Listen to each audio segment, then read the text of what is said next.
Hello साथियों, नमस्कार। आज हम इस वीडियो के अंदर एमडीएम यानी पोसा से रिलेटेड एक एक्सेल प्रोग्राम है, उनसे संबंधित जानकारी इस वीडियो के अंदर लेने वाले हैं। जैसा कि आप सबको विदित है कि 9 मार्च से पोसार पुनः शुरू हो गया है, उससे संबंधित सभी डॉक्यूमेंट्स तथा उनका संधारण हमें करना होगा। इन सब को संधारित करने के लिए मैंने एक एक्सेल शीट बनाई है और उस एक्सेल शीट पे आप आसानी से अपने एमडीएम का पूरा डिटेल संधारित कर सकते हैं। तो चलिए शुरुआत करते हैं इस एक्सेल प्रोग्राम के बारे में, डिटेल के बारे में कि ये क्या है और कैसे वर्क करेगा। तो सबसे पहले हम देख लेते हैं इसकी मास्टर शीट को। इसके जो मास्टर डाटा है उसके अंदर आपको क्या क्या फिल करना है। सबसे पहले पोसा डाक सूचना हेतु जो मास्टर एंट्री है वो आपको यहाँ पर करनी है। आपके सामने सफ़ेद कलर की सेल जो दिखाई दे रही हैं वो सब अनलॉक सेल है और इसके अंदर आपके स्कूल से रिलेटेड जानकारी फिल करनी है। जैसे सबसे पहले विद्यालय का नाम आ जाएगा, फिर ये क्या कि स्कूल नेम इंग्लिश के अंदर एक डाक के अंदर चाहिएगा, इसलिए ये सेकंड नंबर कॉलम उसके लिए दिया है। उसके बाद आपका कोई नोडल स्कूल है या पीओ स्कूल है तो वो फिल करना है। संस्था प्रधान का नाम, पोसार परवारी का नाम, दोनों के mobile number, DISE code, MDM code, village, ग्राम पंचायत का नाम, ब्लॉक समिति और स्कूल का टाइप। स्कूल के टाइप के अंदर आपको ऑप्शन मिलेगा, इन ऑप्शन में से आपको सेलेक्ट करना है। उसके बाद में रूरल और अर्बन का भी आपको ऑप्शन मिलेगा, ये सिलेक्ट करना है। ये सिर्फ डाक के अंदर जाएगा इसलिए आपको फिल करना है और सेलेक्ट करके करना है। उसके बाद स्टेट, डिस्ट्रिक्ट, यहाँ पर आपको ध्यान देना है कि जो डिस्ट्रिक्ट आप यहाँ सेलेक्ट करेंगे उसके ब्लॉक या नीचे अपने आप ऑटोमेटिक ओपन हो जाएंगे। जैसे अगर मैं यहाँ आपको दिखाने के लिए कोई भी ले लूँ, जैसे मैं ले लेता हूँ सीकर, तो मैं जैसे सीकर को सिलेक्ट करूँगा तो यहाँ जो मेरे को ब्लॉक मिलेंगे वो सब सीकर के ब्लॉक मिलेंगे। ये आपको जितने भी ब्लॉक दिखाई दे रहे हैं वो सीकर के दिखाई देंगे। यानी जिस प्रकार सॉफ्टवेयर के अंदर डिस्ट्रिक्ट के बाद में ब्लॉक ओपन होता है, ठीक इसी प्रकार इस सॉफ्टवेयर के अंदर भी वही ब्लॉक ओपन होंगे। उसके बाद ये सबसे महत्वपूर्ण है मंथ।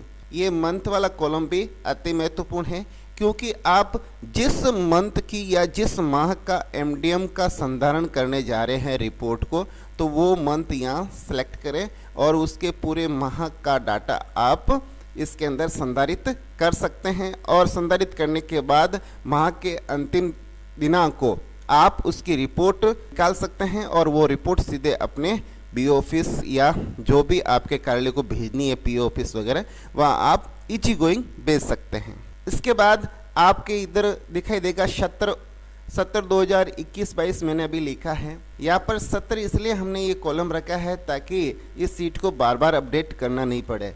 आप इस कॉलम के अंदर जैसे ही सत्र चेंज करेंगे तो यहाँ जो मंथ है वो मंथ भी उस सत्र के अकॉर्डिंग आ जाएंगे, इसलिए इसको ज़रूर आप देखें। और ये जो सेशन है अभी 2021-22 का, ये मार्च 2022 तक रहेगा। अप्रैल 2022 से जो सेशन है वो न्यू सेशन हो जाएगा, वहाँ पर आपके 2022-23 लिखना है, तो ये आप अगले माह देख लेना।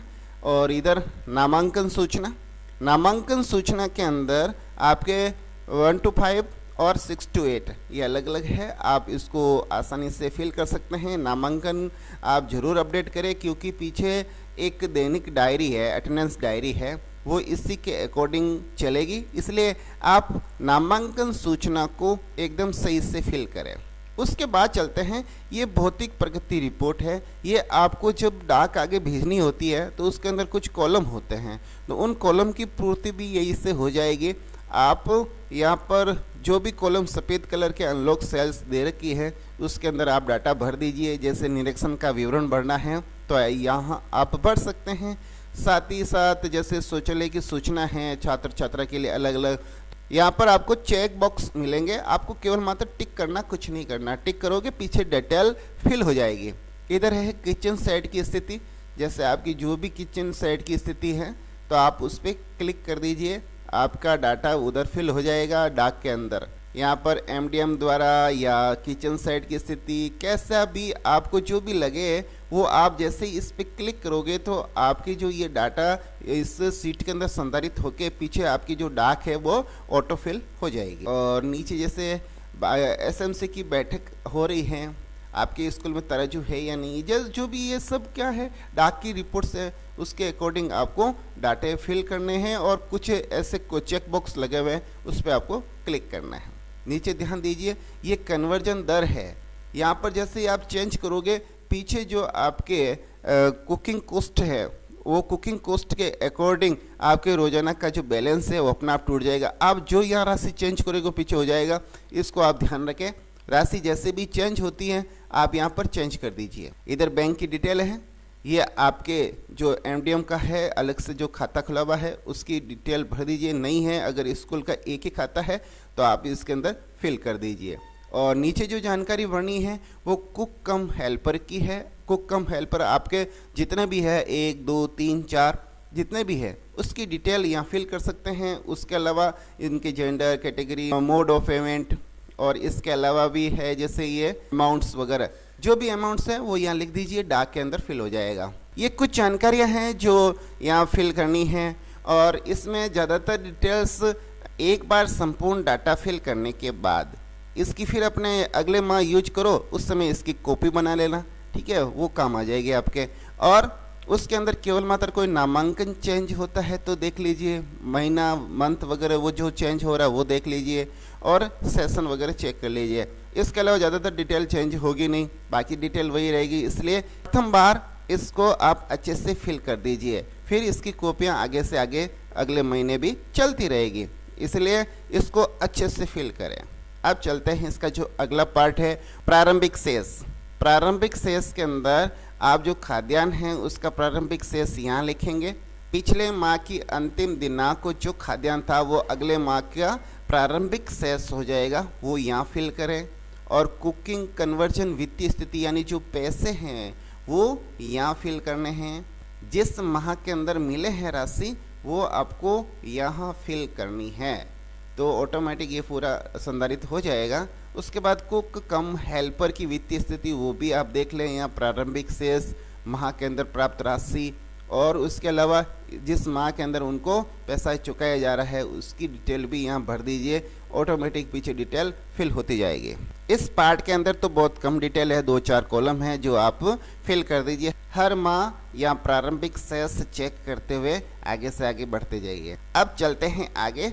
अगला जो इसका पार्ट है वो है अटेंडेंस डायरी। ये अटेंडेंस डायरी ये अति महत्वपूर्ण है तथा इसकी अच्छे से फॉर्मेटिंग की हुई है। इसमें भी आपको ज़्यादा कुछ नहीं भरना है, जो सफ़ेद कलर की सेल्स हैं उसके अंदर आपको डिटेल फिल करनी है। इसके अंदर माह पीछे से जो सिलेक्ट करोगे आप मास्टर शीट पे वो यहाँ ऑटोमेटेड आ जाएगा। उसके अलावा जो ये दिनांक है ये दिनांक भी आपको फिल करने की ज़रूरत नहीं पड़ेगी। जो महीना आप मास्टर पे सिलेक्ट करोगे यहाँ पर पूरे माह की दिनांक ऑटोमेटिक आ जाएगी, आपको दिनांक भरने की भी ज़रूरत नहीं है। ये दिनांक ऑटोमेटिक फिल होने के साथ ही साथ ये यहाँ पर जो वार दिए गए हैं, डे दिए गए हैं, ये डे भी ऑटोमेटिक आएंगे, यानी जिस दिनांक को जो वार है वो वार भी ऑटोमेटिक आ जाएगा। जैसे आप देख लीजिए मार्च माह के अंदर यहाँ 1 मार्च 2022 को ट्यूसडे है और संडे यहाँ पे है। अगर मैं पीछे मास्टर पे जाके अगर मंथ चेंज कर दूँ, यहाँ पर मैं मंथ कर दूँ जनवरी या जो भी है, जनवरी कर देता हूँ, जनवरी 2022। जैसे ही मैं जनवरी 2022 सेलेक्ट किया हमारी अटेंडेंस डायरी पे ये 1/1/2022 हो गया और यहाँ पर सैटरडे था 1/1/22 को, तो ये सैटरडे हो गया और संडे यहाँ आ गया। और संडे यहाँ आने के बाद ये पूरी जो कॉलम है वो इस प्रकार से लॉक हो जाएगा, क्योंकि इसके अंदर आपको कुछ फिल नहीं करना, क्योंकि संडे को छुट्टी रहती है, अवकाश रहता है, तो उस दिन पोसार नहीं बनता है, इसलिए ये ऑटोमेटिक यहाँ से बंद हो जाएगा। आपको केवल ये बीच में से जो सफ़ेद कलर की सेल है इसके अंदर उस दिन का नामांकन फिल करना है। ये है कक्षा 1 से 5 और ये है कक्षा 6 से 8, बॉयज़ एंड गर्ल्स के अंदर अलग अलग आपको फिल करना है। और इधर है जो पोसार से लाभान्वित है, उस दिन कितने बच्चे लाभान्वित हुए। हो सकता है आपके नामांकन अलग हो, लाभान्वित कम हो सकते हैं, क्योंकि अवकाश पर वो बच्चे रह सकते हैं, इसलिए ये दोनों कॉलम की पूर्ति करनी है। बाकी का काम ये सॉफ्टवेयर अपने आप करेगा। यहाँ एक कॉलम दे रखा है, इसको आप समझिए। ये कॉलम क्यों दिया है, इसका कारण ये है कि यदि मीनू के अनुसार खाद्यान्न उपलब्ध न हो तो जो भी खाद्यान्न उपलब्ध हो उसके अनुसार डाउन लिस्ट में से सिलेक्ट करना है, अन्यथा कॉलम को खाली रखें। अगर आपके विद्यालय में खाद्यान्न उपलब्ध है और मेनू के अनुसार ही भोजन बन रहा है, पक रहा है, तो आपको इस कॉलम के अंदर कुछ नहीं करना है, विशेष ध्यान दें आप। और अगर आपका खाद्यान्न उपलब्ध नहीं है और मेनू के अनुसार नहीं बन रहा है, जैसे चावल कम पड़ गए और उस दिन गेहूं बना रहे, तो आप इसके अंदर कॉलम में से व्हीट को सिलेक्ट कर सकते हैं। और हो सकता है गेहूं कम पड़ गया और उस दिन हमें चावल बनाना पड़ रहा है, तो आप इसमें से राइस सेलेक्ट कर सकते हैं। पीछे जो आपका बैलेंस टूटना है वो इसी आधार पर टूट जाएगा, अन्यथा इस कॉलम को आप ब्लैंक रखें, खाली रखें। यहाँ पर ये दिनों की संख्या बताएगा कि आपका जो पोषाहार है वो महीने में कितने दिन बना है, पीएस और यूपीएस में अलग अलग बताएगा। और वो जैसे यहाँ हमने 5 दिनों की एंट्री कर रखी है इस पे अटेंडेंस शीट पे, तो ये 5 दिन ही बताएगा। तो इस प्रकार ये आपकी अटेंडेंस डायरी, अटेंडेंस शीट बड़े ही अच्छी तरीके से फॉर्मेटिंग की हुई है। आपको तो केवल मात्र ये कुछ सेलें जो सफ़ेद कलर में दिखाई दे रही हैं, वहाँ पर बच्चों की हाजिरी, नामांकन ये फिल करना है। और अगर मेनू के अनुसार पोषाहार नहीं पक्का है और किसी वजह से आपको चेंज करना पड़ रहा है, तो इस कॉलम को आप छेड़ना है, वरना नहीं छेड़ना है। तो ये आपकी अटेंडेंस डायरी होगी, बस इतना सा काम है। आगे बढ़िए, आगे बढ़ते हैं। बैलेंस शीट, अब ये पीएस की बैलेंस शीट अलग है और यूपीएस की बैलेंस शीट अलग है। इस यहाँ पर पूरा काम इस बैलेंस शीट पे ऑटोमेटिक होने वाला है, क्योंकि ये पीछे वाली जो 3 सीटें थी, मास्टर डाटा, प्रारंभिक शेष और अटेंडेंस डायरी, ये 3 सीटों पर अगर आपने अच्छे से सही ढंग से काम कर लिया है तो ये बैलेंस शीट आपकी ऑटोमेटिक तैयार हो जाएगी। ये पूरे डाटा अपने आप आ जाएंगे, आपको यहाँ पर कुछ करने की जरूरत है ही नहीं। यहाँ पर जो सफ़ेद कलर की सेल्स है जो आगे दे रखा है कि वितरणकर्ता से प्राप्त खाद्यान्न और अन्यत्र स्रोत से उधार लिया गया खाद्यान्न और अन्य विद्यालय से उधार लिया या दिया, ये कुल मिला के 6 कॉलम से है। इसके अंदर अगर जरूरत है तो उस दिनांक के अकॉर्डिंग यहाँ पर एंट्री करनी है, अन्यथा ये कॉलम भी खाली ही रहेंगे। ये पूरी सूचना आपके ऑटोमेटिक है। और अगर इस सीट का आपको प्रिंट लेके अपने फाइलिंग करना है तो यहाँ पर प्रिंट ऑप्शन दे रखा है। प्रिंट पे जाओगे तो आपको नज़र आ जाएगा कि आपका प्रिंट किस प्रकार से आने वाला है। ठीक है, तो आप इसका प्रिंट ले सकते हो और इस print setup page A4 size के अंदर कर रखा है। मैं इसका प्रीव्यू आपको दिखा देता हूँ। ये A4 साइज के अंदर पूरा ही आपके डाटा सेट किया हुआ है, इसका आप प्रिंट निकाल सकते हो और पूरे माह का ये बैलेंस शीट तैयार हो गई। आप तो अपनी फाइल के अंदर इसको फाइलिंग कीजिए। इसी बात ही हम आगे चलते हैं और यूपीएस की बैलेंस शीट को भी देख लेते हैं। यहाँ पर भी वो सेम तरीका है। अगर आपके विद्यालय में खाद्यान्न आया है या आपने कहीं दिया है तो इसकी जानकारी इन कॉलम्स में देनी है। अगले वाले ये 6 कॉलम्स हैं और अन्यथा बाकी जितने भी कॉलम हैं वो ऑटोमेटिक हैं, वहाँ पर आपको कुछ नहीं करना है और लॉक भी किए हुए हैं, आपसे कुछ भी होगा भी। आगे बढ़ते हैं। अब आगे सब डाक ही है, उसका प्रिंट आप A4 साइज के पेपर में निकाल सकते हैं। ये डाक आपकी ऑटोमेटिक तैयार हो जाएगी। इस प्रकार की ये एक डाक है और एक यूसी है, ये यूसी भी ऑटोमेटिक तैयार हो जाएगी। और उसके अलावा एक न्यू डाक है, वो भी ये तैयार हो जाएगी। और आपका माह के अंदर जो बिल जनरेट करना होता है लास्ट में, तो ये बिल भी यहाँ पर आपके बन जाएगा कि आपके लकड़ी और गैस का कितना बिल बन रहा है, गेहूँ की पिसाई का कितना बन रहा है, फल का कितना बन रहा है, सब्जी का कितना बन रहा है, किराने राशन का कितना बन रहा है, टोटल मिला के कितनी राशि हुई है, तो सब आ जाएगा। और माह के अंत में कितनी आपके पास राशि शेष बची है, वो सब कुछ इसके अंदर आ जाएगा। अब मैं आशा करता हूँ कि ये प्रोग्राम आपको बहुत अच्छा लगेगा। हो सकता है आपके कुछ डिस्ट्रिक्ट के अंदर अलग फॉर्मेट चलता है, तो आप ज़रूर मुझे अवेलेबल कराना, मैं उस फॉर्मेट को भी इसके साथ अटैच कर दूंगा और आपका काम बहुत ही आसान हो जाएगा। इसके अलावा अगर और कोई फॉर्मेट है तो वो मुझे ज़रूर अवेलेबल कराना, मैं उसको भी इसके साथ अटैच कर दूंगा, क्योंकि मास्टर डाटा पे बहुत सारी एंट्रियां मैंने पहले ही आपसे करवा दी हैं। अब कोई दिक्कत नहीं, उस कोई भी फॉर्मेट होगा हम उसको इसके साथ अटैच कर लेंगे।